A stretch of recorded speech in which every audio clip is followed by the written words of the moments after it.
Welcome to your Farm and Home Show. My name is Joanna Coles, and today we're going to talk about winter weather in Kentucky and how to be prepared.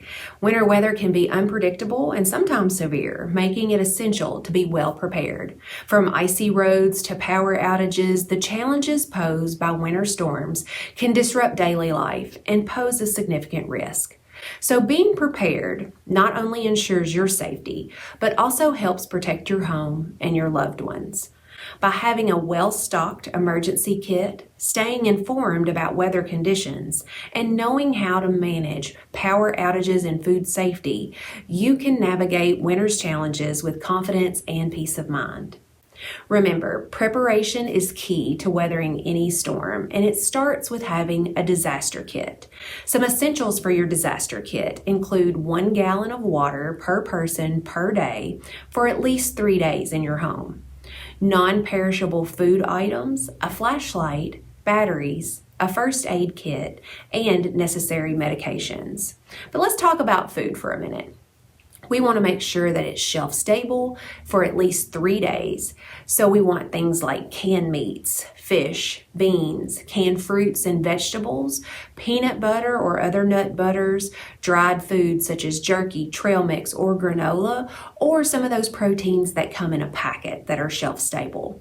We also need tools and supplies. A multi-tool is helpful sometimes, blankets, extra clothing, and a battery-powered or hand-crank radio. Personal items to include important documents, cash, personal hygiene items. Since you do not know where you'll be when the emergency occurs, you want to prepare supplies for your home, work, and in your car. In your home kit, keep this kit in a designated place and have it ready to go no matter what or when, because you don't know exactly when an emergency might arise. Make sure all the family members know where it is kept and keep it all together. At work, make sure that you have supplies for 24 hours. Keep that in your work shelter just in case of an emergency. Also in your car, make sure you keep it just in case you get stranded of emergency supplies of food, water, hand warmers. All those things can be very important if you're stranded in your car for a period of time. If you already have a disaster kit, remember to check your batteries, food expiration dates, and the levels of supplies for your kit. Now let's talk a little bit about power outages. That's what happens in Kentucky a lot. We want to make sure that we have extra blankets, sleeping bag, warm clothing, and make sure to close off the unused room to conserve heat.